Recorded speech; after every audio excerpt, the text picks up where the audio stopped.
Hello guys, welcome to my YouTube channel LWD। मैं हूं देवज्योति घोष और आज हम लोग करने वाले हैं IT system tested question unit 2। तो चलिए पेन और पेपर लेके बैठ जाइए। Let's dive in this lecture. What is operating system? Operating system क्या है? तो ऑपरेटिंग सिस्टम देखो, N operating system is a software. ये एक सॉफ्टवेयर है दैट मैनेजेस कंप्यूटर हार्डवेयर, जो कंप्यूटर हार्डवेयर को मैनेज करता है। The hardware must provide appropriate mechanism. Hardware क्या प्रोवाइड करेगा? It will provide appropriate mechanism. Appropriate mechanism को प्रोवाइड करेगा to ensure the correct operation of the computer system and to prevent user programs from interfering with the proper operation of the system। और क्या चीज के ensure करने के लिए कि करेक्ट ऑपरेशन हो, जो ऑपरेशन उसको चाहिए वही हो, and to prevent user programs, other कोई भी जो प्रोग्राम्स जो चल रहा हो और वो उसको इंटरफेरेंस ना दे, उस ऑपरेशन के ऊपर कोई भी इंटरफेरेंस ना आए, इस चीज को इंश्योर करने के लिए हार्डवेयर को अप्रोप्रिएट मैकेनिज्म प्रोवाइड करना होगा। ठीक। An operating system acts as an intermediary between the user of a computer and a computer hardware। तो ये क्या है? ऑपरेटिंग सिस्टम क्या है? ये एक इंटरमीडिएरी है कि यूजर और जो बोल रहा है उस कंप्यूटर को जो करने के लिए बोल रहा है, कोई भी जो ऑपरेशन दे रहा है कंप्यूटर को, उस कंप्यूटर और यूजर के बीच में एक ब्रिज बनाता है। कौन बनाता है? ये ऑपरेटिंग सिस्टम एक ब्रिज बनाता है, ताकि यूजर जो भी चाहे, जो भी ऑपरेशन चाहे, वो ऑपरेशन इस ऑपरेटिंग सिस्टम के द्वारा, ठीक है, वो अपना ऑपरेशन कंप्यूटर के ऊपर कर सके। ठीक है। तो यूजर क्या है? An operating system acts as an intermediary. Operating system क्या है? It is an intermediary between the user end of a computer and the computer hardware. ठीक। चलो नेक्स्ट देखते हैं टाइप्स ऑफ ऑपरेटिंग सिस्टम। अब कितने कितने ऑपरेटिंग सिस्टम है, देखो टाइप कितना कितना टाइप है ये देखते हैं। तो बैच ऑपरेटिंग सिस्टम एक होता है, टाइम शेयरिंग ऑपरेटिंग सिस्टम, और एक होता है डिस्ट्रीब्यूटिव ऑपरेटिंग सिस्टम। तीन ऑपरेटिंग सिस्टम होते हैं। ठीक है। एक होता है बैच, तीन ऑपरेटिंग सिस्टम होते हैं। एक होता है बैच ऑपरेटिंग सिस्टम, एक होता है टाइम शेयरिंग ऑपरेटिंग सिस्टम, एक होता है डिस्ट्रीब्यूटिव ऑपरेटिंग सिस्टम। तो देखो बैच ऑपरेटिंग सिस्टम क्या है कि दे आर डिजाइंड, वो डिजाइन कर, बैच ऑपरेटिंग सिस्टम को डिजाइन किया जाता है to process a large volume of similar jobs or task in batches। a large volume of similar job and task in batch में अगर सिमिलर जॉब्स हो, ये सिमिलर टास्क हो, ठीक है, कोई भी मान लो ये एक बैच है, ये एक बैच है, मतलब सिमिलर टास्क यहाँ पर परफॉर्म किया जाएगा। ठीक है। उस सिमिलर टास्क को परफॉर्म करने के लिए बैच ऑपरेटिंग सिस्टम को हम लोग यूज करते हैं। ठीक है। It without requiring user interaction, इसमें कोई भी यूजर इंटरैक्ट नहीं कर सकता, इसमें कोई भी यूजर इंटरैक्शन नहीं होगा। जब ये प्रोसेस स्टार्ट होगा, ठीक है, जब ये प्रोसेस स्टार्ट होगा या जब ये टास्क स्टार्ट होगा, उसमें कोई भी यूजर इंटरैक्शन नहीं होगा। This system schedule and execute job one after another. ये वन आफ्टर अनदर मतलब पहले मान लो ये जॉब किया, फिर दूसरा ये जॉब किया, फिर तीसरा ये जॉब किया, इसलिए वन आफ्टर अनदर वो जॉब को एग्जीक्यूट करता जाएगा शेड्यूल टाइम में। ठीक है। प्रॉपर शेड्यूल टाइम में एक के ऊपर एक जॉब को एग्जीक्यूट करता जाएगा।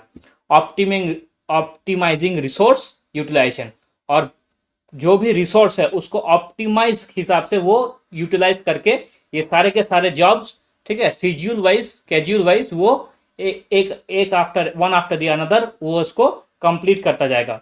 Examples include early main frame system like IBM OS and 360।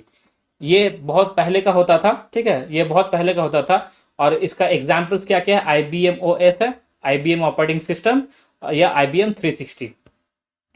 फिर आ गया मेरा टाइम शेयरिंग ऑपरेटिंग सिस्टम। अब होता है टाइम शेयरिंग। तो time sharing operating system enables multiple users to simultaneous access and interact with the system.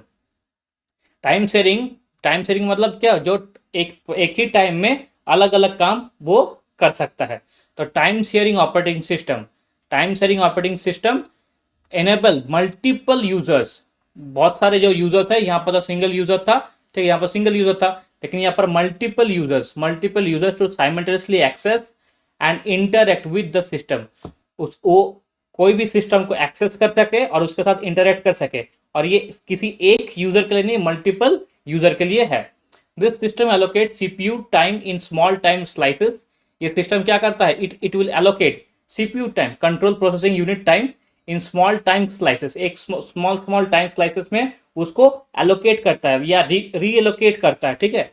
Allowing users to share system resources and run programs concurrently. Concurrently, ठीक है। तो ये क्या allow करता है, जो भी यूजर्स है वो अपने सिस्टम को शेयर कर सके और इसको रिसोर्सेज को, ठीक है, प्रोग्राम वाइज कॉन्करेंटली उसको रन करा सके। ये है मेरा time sharing operating system. Examples देख लो क्या क्या है। देखो विंडोज है, लिनक्स है, ठीक है, इसको यूनिक्स भी बोलते हैं या लिनक्स बोलते हैं। ये दोनों जो ऑपरेटिंग सिस्टम है वो है हमारा टाइम शेयरिंग ऑपरेटिंग सिस्टम। और जो बैच में करता है और सिमिलर जॉब्स करता है वो हमारा बैच ऑपरेटिंग सिस्टम। एग्जाम्पल है IBM ऑपरेटिंग सिस्टम या IBM 360। अब आता है डिस्ट्रीब्यूटेड ऑपरेटिंग सिस्टम। डिस्ट्रीब्यूटेड, तो distributed operating system is a software system that enables multiple computer to do work together as a unified system. Multiple computer है तो वो उसको कनेक्ट करके एक यूनिफाइड सिस्टम के हिसाब से वो क्या करेगा, उसको काम में लेके आएगा। वो है distributed operating system. A distributed operating system is a software system that enables multiple computers to work together as a unified system, sharing resources and coordinate tasks across a network or cluster of machines। क्या मतलब इसका, ये बोला गया है जो operating system जो है, डिस्ट्रीब्यूटेड ऑपरेटिंग सिस्टम है, वो क्या करेगा, वो एक ऑपरेटिंग सिस्टम है जो क्या अनेबल करता है, multiple computer to work together. Multiple computer to work together as a unified system. एक तरह के जो जितने भी बहुत सारे कंप्यूटर को एक साथ जोड़कर एक यूनिफाइड सिस्टम बनाने के लिए, शेयरिंग रिसोर्सेस, और उसके साथ रिसोर्सेस जो भी है उसको शेयर करेंगे, and coordinate task across the network और क्लस्टर ऑफ मशीन्स। और जितने भी टास्क है वो मशीन्स के साथ कोऑर्डिनेट करके वो उसको कंप्लीट करेगा, ठीक है। ये है डिस्ट्रीब्यूटेड ऑपरेटिंग सिस्टम। ये सारे के सारे क्या जस्ट थ्योरी पेपर है, इसको खाली याद करना है। थ्योरी पेपर है, इसको सिर्फ याद करना है, जितना हो सके उसको, जो मेन की पॉइंट्स है, पॉइंट्स के हिसाब से उसको याद कर लेना। ओके, चलो, what is batch operating system. अब बोला गया बैच ऑपरेटिंग सिस्टम क्या है। तो देखो बैच ऑपरेटिंग सिस्टम जस्ट पढ़ा, तो this type of operating system does not interact with the computer directly. ये कंप्यूटर से डायरेक्टली वो इंटरेक्ट नहीं करता, ठीक है। There is an operator which take similar jobs. एक ऑपरेटर है जो सिमिलर जॉब्स ही लेगा, and having similar requirements and group them into batches.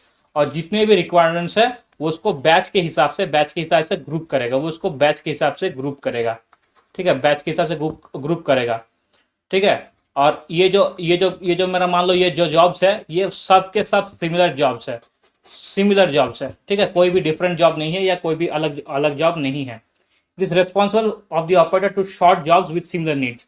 अब ये ऑपरेटर के रिस्पॉन्सिबिलिटी के ऊपर है कि जितने भी जॉब्स आ रहे हैं, मान लो ये जॉब 1 हो, ठीक है, मान लो ये जॉब 2 हो, जॉब 1 में सिर्फ एडिशन है, जॉब 2 में सब्ट्रैक्शन है, तो इसको एक ही जॉब में शॉर्ट करना होगा, उसके बाद ये बैच ऑपरेटिंग सिस्टम क्या करेगा, जो भी जॉब है उसको वन आफ्टर द अदर उसको देखेगा और उसको एग्जीक्यूट करना शुरू कर देगा, ठीक है, वन आफ्टर द अदर उसको एक्सेस करेगा और एग्जीक्यूट करेगा, ठीक है।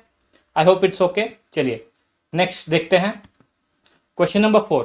What is real time operating system. ये RTOS, ये है रियल टाइम ऑपरेटिंग सिस्टम। इसका बहुत बार आपका फुल फॉर्म आता है, ठीक है, इसको याद रखिएगा, रियल टाइम ऑपरेटिंग सिस्टम। तो a real time operating system is an operating system designed for application that requires precise and predictable response time to external events. It ensures that critical tasks are completed within specific time constraints, making it suitable for time-sensitive systems like aerospace, industrial control, and medical devices. देखो real time operating system बोला है, is a operating system design for application. किस तरह के application के लिए design किया जाता है, ये अलग से डिजाइन किया जाता है किस तरह के एप्लीकेशन के लिए, that require precise and predictable response. Precise and predictable response का मतलब क्या, जो फ्यूचर में होने वाला है, ठीक है, एक्यूरेट प्रिसाइज, ठीक है, मतलब इसको फ्यूचर में ये आ सकता है, सो प्रिसाइज एंड प्रेडिक्टेबल रिस्पॉन्स। मान लो कोई भी एक एस्ट्रॉयड जा रहा है, तो एस्ट्रॉयड फ्यूचर में इतना दूर जाएगा या अर्थ के इतना करीब आएगा, तो ये प्रिसाइज और प्रेडिक्टेबल रिस्पॉन्स, ठीक है, ये एक अलग तरह का ऑपरेटिंग सिस्टम ही करता है, उसका नाम क्या है, रियल टाइम ऑपरेटिंग सिस्टम।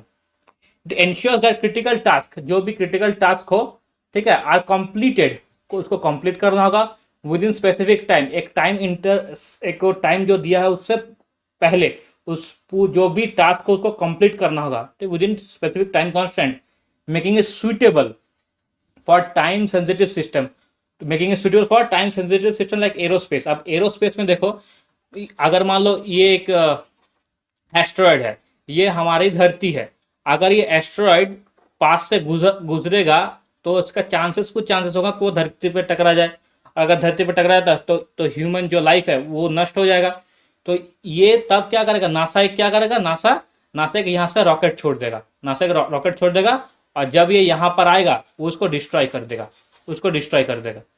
अब यही चीज मान लो, अगर हमें पता ही नहीं चलता है कि ठीक है अब इससे 2 साल बाद ये चीज आएगा, 2 साल, हमें 2 साल के लिए प्रिपरेशन करना है कि कैसे रॉकेट छोड़ेंगे, कहाँ छोड़ेंगे, ठीक है, कितना कितना इम्पैक्ट होगा। तो ये सारे के सारे चीज ऑपरेटिंग सिस्टम करता है। तो ह्यूमन तो कैलकुलेशन कर नहीं सकते इतना, तो वो ऑपरेटिंग सिस्टम ही करता है। तो उस ऑपरेटिंग सिस्टम को बोलते हैं रियल टाइम ऑपरेटिंग सिस्टम, ठीक है। वो फ्यूचर जो प्रेडिक्ट कर सके, प्रिसाइज एक फ्यूचर का इवेंट वो प्रेडिक्ट करने के लिए सक्षम है। ओके, चलो नेक्स्ट क्वेश्चन देखते हैं। Question number 5, what is monolithic kernel. Monolithic kernel क्या चीज है। अब देखो, अब monolithic kernel is a type of operating system, ये भी एक ऑपरेटिंग सिस्टम है, ठीक है। यूनिट 2 पूरा का पूरा ऑपरेटिंग सिस्टम से भरा हुआ है। क्वेश्चंस यहीं से आएगा, क्वेश्चंस यहीं से आएगा, एकदम यहीं से क्वेश्चंस आ जाएगा। आप अगर देखिएगा ये वीडियो आप देख के जाएगा, क्वेश्चंस एकदम यहीं से गिरेगा, इससे बाहर क्वेश्चंस नहीं गिरेगा, ठीक है। 70-80% आपको क्वेश्चंस यहीं से कॉमन मिल जाएगा। तो मोनोलिथिक कर्नल क्या है। अब monolithic kernel is a type of operating system kernel architecture where the entire operating system functions as a single large program running in a kernel mode, ठीक है। जो entire operating system होगा वो क्या होगा, वो एक single entire operating system is a single large program running in a kernel mode पे वो चलता रहेगा, उसको बोलते हैं मोनोलिथिक कर्नल सिस्टम। मोनो मतलब सिंगल, ठीक है। मोनो मतलब क्या था, मोनो का मतलब क्या, अकेला, वन। तो एक single large program running in a kernel mode. In a monolithic kernel, all operating system services such as process management, memory management, and device drivers are implemented as a part of the kernel itself. ये जो भी है process management है, जो भी memory management है या device drivers है, उसको क्या उसको कर्नल के पार्ट में ही इंप्लीमेंट किया जाए, मतलब उसको कर्नल का पार्ट ही बोला जाएगा। This design approach provides efficient inter process communication. ये डिजाइन क्या करेगा, एक efficient inter process communication establish करने के लिए हेल्प करेगा ये design, but lacks the modularity and flexibility of other kernel architectures. But क्या करेगा, बट क्या लैक करता है, मॉड्यूलरिटी लैक करता है और फ्लेक्सिबिलिटी लैक करता है, like of other kernel architectures का जो भी लैक है, मतलब जो भी वो उसको मतलब अपने आप के अंदर जो खमती है, ठीक है। तो वो लैक है, क्या क्या लैक है, modularity and flexibility. It lacks the modularity and flexibility of other kernel architectures, ठीक है। चलो समझ में आया। ये सारे के सारे जो क्वेश्चंस मैं अभी पढ़ा रहा हूँ ये इंपॉर्टेंट है, और इनमें से ही एक न एक आपको मिल जाएगा लॉन्ग आंसर क्वेश्चंस में, लॉन्ग आंसर्स में। अब देखो question number 6, what do you mean by process. Process का मतलब क्या है।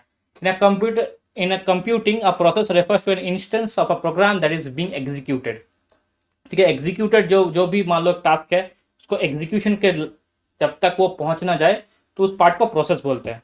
मान लो आप ये यूजर हो, ठीक है, आप क्या हो, आप हो यूजर। तो आपने एक कमांड दिया, क्या दिया, कमांड, ठीक है। कमांड दिया, मान लो कोई भी एक डेरिवेशन हो या कोई भी एक मैथमेटिकल टर्म हो, आपने कमांड दी इसको सॉल्व करने के लिए। अब उस मैथमेटिकल टर्म को, मान लो इंटीग्रेशन या डिफरेंशिएशन जो भी हो, उस मैथमेटिकल टर्म को सॉल्व करने के लिए कुछ प्रोसेस लगेगा, और वो प्रोसेस जब वो कंप्लीशन होगा, इसको तो कंप्लीशन करने के लिए कुछ फॉर्मूला, कुछ थ्योरी, कैसे करना है, एक्स स्क्वायर को अगर इंटीग्रेट करेंगे तो x³/3, ये सारे के सारे चीज उसके अंदर होना चाहिए। और जब वो कंप्लीट कर देगा, एग्जीक्यूट कर देगा, तो आपको रिजल्ट मिलेगा। तो ये कमांड देने तक, जब आपने कमांड दिया और रिजल्ट आने तक, ये जो सारा का सारा चीज जो हो रहा है उसको कहते हैं प्रोसेस, ठीक है, उसको कहते हैं प्रोसेस। ये पूरा प्रोसेस मिलके, ठीक है, जो भी आपने कमांड दिया वो पूरा प्रोसेस, एक प्रोसेस क्रिएट होगा, वो प्रोसेस ने उस मैथ्स को सॉल्व किया जाएगा, और सॉल्व करने के बाद आपको रिजल्ट मिलेगा। तब तक जो भी यहाँ पर हो रहा है वो सारा का सारा क्या है, वो सारा का सारा है प्रोसेस। ओके, तो यही चीज देखिए यहाँ पर इंग्लिश में बोला गया है टेक्निकल टर्म यूज करके, क्या, in computing a process refers to an instance of a program that is being executed. It is a unit of activity, ठीक है, with its own memory space, उसका खुद का मेमोरी स्पेस होगा, program counter होगा, एक कोई भी प्रोग्राम हो जो रनिंग में चलता रहेगा, एंड रिसोर्सेस रहेगा, रिसोर्सेस मतलब डेटा रहेगा। Processes are managed by the operating system, operating system process को मैनेज करता है, मतलब कौन सा प्रोसेस पहले होना चाहिए, कौन सा प्रोसेस बाद में होना चाहिए, वो ऑपरेटिंग सिस्टम मैनेज करता है। Which schedules their execution, allocates resources and facilitate communication between them. तो वो क्या स्केड्यूल करता है, स्केड्यूल मतलब कब क्या होना चाहिए, ठीक है, वन आफ्टर दी अदर, वो अगर बोलता है ना उसको स्केड्यूलिंग बोलते हैं। मतलब पहले आप मतलब नींद से उठे, ठीक है, फिर आपने खाना खाया, ऐसा तो नहीं पहले खाना खाया फिर आप नींद से उठे, तो स्केड्यूलिंग वो होता है, प्रोसेस होता है जो वन आफ्टर द अदर उसको करना होता है। तो स्केड्यूल क्या होता है, पहले एग्जीक्यूशन होता है, फिर एलोकेट रिसोर्सेस होता है, फिर उसको फैसिलिटेट होता है कम्युनिकेशन बिटवीन देम। ये सारा का सारा चीज, हाँ, एक ऑपरेटिंग सिस्टम क्या करेगा प्रोसेस में, वो उसको स्केड्यूलिंग कर देगा, और उसके बाद वो प्रोसेस जो भी आपने कमांड दिया उस कमांड को पहले वो देखेगा, वो उसको वो कमांड को वो मतलब समझेगा वो आपने क्या कमांड दिया, और जो भी आपने वहां पर कमांड देने के बाद जो भी अपना रिजल्ट आप चाहते हैं वो रिजल्ट आपको दिया जाएगा। ये होता है प्रोसेस। तो process refers to an instance of a program that is being executed, it is a unit of activity and its own memory space, program counter and resources. Processes are managed by the operating system, which schedules their execution, allocates resources, and facilitates communication between them. Question number 7, multitasking क्या है? तो ये तो आज को बच्चा बच्चा बच्चा जानता है मल्टीटास्किंग होता क्या है, ठीक है। तो इसको इसको आप देख लीजिए, इसको आप देख लीजिए, मैं और इसको समझाने लायक तो कुछ है नहीं, सारे के सारे डेफिनेशन है, तो आपको इसको याद करने हैं। तो देखिए मल्टीटास्किंग है क्या, is ability of an operating system to execute multiple task और processes concurrently, sharing the CPU's processing time among them. मतलब मान लीजिए आप यहाँ पर गेम खेल रहे हैं, गेम खेलने के बाद आपने अभी स्विच किया, फिर आप फेसबुक कर रहे हैं, फेसबुक करने के बाद फिर स्विच किया, फिर आप कोई भी एक वीडियो देख रहे हैं, तो ये सारे के सारे जो भी विंडोज खोले हैं, विंडोज जो भी आपने खोले हैं, ये सारे के सारे मल्टीटास्किंग में आ जाएगा। इसका मतलब क्या है, multitasking ability of operating system, एक एबिलिटी है टू एग्जीक्यूट मल्टीपल टास्क, वो मल्टीपल टास्क एग्जीक्यूट कर रहा है। पहले आपने गेम एग्जीक्यूट किया, ठीक है, ये था गेम, हाँ, अब ये है मेरा फेसबुक, अब ये है मेरा मान लीजिए यूट्यूब। तो ये सारे के सारे क्या है, एक तो विंडो है, इसमें एक एक टास्क है, ये सारे के सारे एक टास्क, और ये सारे के सारे टास्क कॉन्करेंटली चल रहा है ऑपरेटिंग सिस्टम में, कॉन्करेंटली ये चल रहा है, प्रोसेस हो रहा है एक ऑपरेटिंग सिस्टम में, तो इसको कहते हैं मल्टीटास्किंग। तो is ability of operating system to execute multiple task और प्रोसेसेस कॉन्करेंटली, शेयरिंग क्या, CPU's processing time, processor time को शेयर करके, ठीक है, अमंग देम, उनके अंदर जो शेयर करके, जो भी प्रोसेसिंग टाइम है सीपीयू के ऊपर सीपीयू शेयर करके, ठीक है, इस ऑपरेटिंग मल्टीपल टास्क को एग्जीक्यूट करता है। It allows for efficient utilization of system resources, वो क्या अलाउ करता है, सिस्टम रिसोर्स को उसको एफिशिएंटली यूटिलाइज कर सके, ठीक है, एफिशिएंटली यूटिलाइज कर सके सिस्टम रिसोर्सेस को। Simultaneous execution, one after the other, one after the other, simultaneous मतलब एक के बाद एक एग्जीक्यूशन ऑफ प्रोग्राम्स है वो करता रहेगा। And seamless switching between task, और जो भी टास्क हो वो टास्क के अंदर वो स्विच करता रहेगा। मतलब मान लीजिए पहले आपने जब जैसे ही खोला तो ये टास्क चल रहा था, आपने बंद करके ये टास्क खोल दिया, तो इसके अंदर स्विच कर रहा है। और ऐसा नहीं कि उसका टास्क जैसे जैसे आप स्विच किए तो दूसरा वाला ब्रेक हो गया या प्रोग्राम ठीक से नहीं चल रहा है, इनएफिशिएंट से काम कर रहा, नहीं, वो भी एफिशिएंटली ही काम करेगा। जो भी सिस्टम रिसोर्सेस हो, मान लीजिए अभी 25%, 25%, ठीक है, 25%, तो इसका ये रैम चाहिए। जैसे ही आप स्विच किए वही 25% में से मान लिया 20% इसके ऊपर आ गया, 20% ये रैम इसके ऊपर दे दिया, अब इसके पास जाएगा। फिर आपने यूट्यूब पे स्विच किया तो फिर मान लीजिए फिर 20% या 19% रैम इसके अंदर आ गया। तो ये जो है ना स्विचिंग हो रहा है, साइमल्टेनियस एग्जीक्यूशन हो रहा है। तो ये जो सिस्टम रिसोर्सेस जो है उसके पास रैम है, सिस्टम रिसोर्सेस है, उसको ठीक जब भी आप स्विच कर रहे हैं वो जो टास्क के अंदर ही, ठीक है, जो टास्क के अंदर ही वो सीमलेसली स्विच करता जा रहा है और एफिशिएंटली वो प्रोग्राम को रन करता जा रहा है। ये है इसका मतलब, इनहांसिंग ओवरऑल प्रोडक्टिविटी, और इसके चलते ओवरऑल प्रोडक्टिविटी के ऊपर उसके ऊपर इनहांस होता है, मतलब बढ़ जाता है। And responsiveness of the system, और जो भी सिस्टम का रेस्पॉन्सिवनेस है वो भी वो बढ़ाता है, ठीक है। चलिए नेक्स्ट देखते हैं question number 8, what are interrupts. Interrupts क्या है? तो interrupts are signals generated by hardware devices और software to interrupt the normal execution of programme.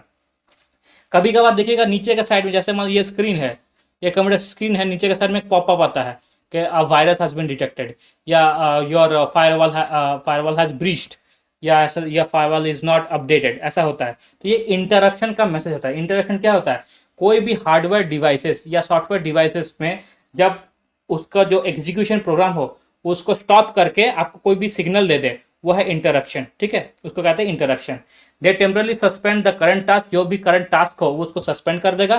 Transferring control to a specific interrupt handler, जो भी कंट्रोल हो वो स्पेसिफिक इंटरप्ट हैंडलर के ऊपर मतलब उसको ट्रांसफर होगा। Interrupts allows for immediate response to events, और इंटरप्ट क्या करता है वो इट विल अलाउ यू, जो भी इवेंट्स हो रहे हैं, मतलब यहाँ पर मान लो कोई एक इवेंट आया कि आप इस चीज़ को डाउनलोड नहीं कर सकते या ये बहुत हार्मफुल है, तो आपको इमीडिएट रेस्पॉन्स करना होगा। यहाँ पर आपको इमीडिएट रेस्पॉन्स करना होगा। ठीक है, such as input output operation, जो भी इनपुट आउटपुट ऑपरेशन हो, या टाइमर्स के ऊपर हो, या हार्डवेयर एक्सेप्शंस के ऊपर हो, enhancing system responsiveness and efficiency. ठीक है, जितने भी सिस्टम रेस्पॉन्सिवनेस है और एफिशिएंसी आपका होगा, उसके ऊपर आपको तुरंत आपको रेस्पॉन्स देना होगा, तुरंत करना होगा। ठीक है, it will allow for immediate response to events. ठीक है, ताकि आपका ये जो ऑपरेशन हो या टाइमिंग हो या एनहांसिंग ये सिस्टम हो, ये कम ना हो जाए। जो भी रेस्पॉन्सिवनेस है, जो भी एफिशिएंसी है, उसको ये कम ना हो जाए, इसलिए इंटरप्ट मैसेज आता रहता है इंटरप्ट हैंडलर से। और वंस ये आप जो भी इंटरप्शन आ रहा, अगर आपने इसको क्लियर कर दिया, या जो मान लीजिए फायरवॉल को आपने अपडेट कर दिया, तो आपका जो सिस्टम का जो एफिशिएंसी वो बढ़ जाएगा। कैसे बढ़ेगा? जैसे मान लीजिए फायरवॉल को आपने अपडेट किया, अगर कोई भी वायरस आता है तो वो उसको इंटरप्ट कर देगा, वो उसको ब्लॉक कर देगा, तो वायरस आपके कंप्यूटर सिस्टम में नहीं घुस पाएगा, हैंस आपका एफिशिएंसी ऑफ कंप्यूटर बढ़ गया। ठीक है, ये होता है इंटरप्ट। एक बार इसको देख लीजिएगा, ये आ सकता है। ठीक है, ये इस बार आ सकता है। चलिए नेक्स्ट देखते हैं, क्वेश्चन नंबर 9। अब बोला व्हाट इज मेमोरी, मेमोरी क्या है, और बोले define virtual memory, virtual memory क्या है। तो memory refers to physical hardware component in a computer that stores data and instructions for immediate access by the processor. Memory क्या चीज है? मेमोरी एक फिजिकल हार्डवेयर कंपोनेंट है। मेमोरी क्या है? एक फिजिकल हार्डवेयर कंपोनेंट है। ठीक है, फिजिकल हार्डवेयर कंपोनेंट है। मेमोरी एक फिजिकल हार्डवेयर कंपोनेंट है दैट स्टोर्स, क्या स्टोर करता है? वो डेटा स्टोर करता है, and instructions to for immediate access by the processor. जो भी प्रोसेसर होगा, ठीक है, प्रोसेसर अगर उसको इंस्ट्रक्शन दे दे, अच्छा मुझे वो डेटा दिखाओ, वो तुरंत वो डेटा आपको शो कर देगा। ये होता है memory. Memory refers the physical hardware component in the computer that stores data and instructions for immediate access by the processors. ठीक है, अब आते हैं वर्चुअल मेमोरी। वर्चुअल मेमोरी क्या है? तो virtual memory on the other hand is a technique that allows the operating system to use a portion of the hard disk as an extension of physical memory, enabling the system to run larger programs and handle multiple tasks efficiently. तो virtual memory क्या है? अगर आपको question में आए, या तो memory question में आएगा, या बोलेगा कि मेमोरी और वर्चुअल मेमोरी में डिफरेंस क्या है। ठीक है, मेमोरी और वर्चुअल मेमोरी में डिफरेंस क्या है? तो देखो, virtual memory on the other hand is a technique, it's a technique. ठीक है, यहाँ पर बोला है फिजिकल हार्डवेयर कंपोनेंट, लेकिन ये है क्या? टेक्निक है that allows the operating system, वो क्या ऑपरेटिंग सिस्टम को अलाउ करता है to use a portion of the hard disk, hard disk के पोर्शन को यूज करके, ठीक है, as an extension of physical memory, enabling the system to run larger program, जो जितने भी लार्जर प्रोग्राम्स है उसको सही से रन करने के लिए, एंड हैंडल क्या? मल्टीपल टास्क एफिशिएंटली, जितने भी मल्टीपल टास्क है उसको एफिशिएंटली आप रन कर सके, इसके लिए वर्चुअल मेमोरी को यूज किया जाता है। Okay, it's clear. चलिए, अगर आपको ये वीडियो अच्छा लगा तो please subscribe to my YouTube channel, and for further update stay tuned to my channel. Thank you, have a nice day.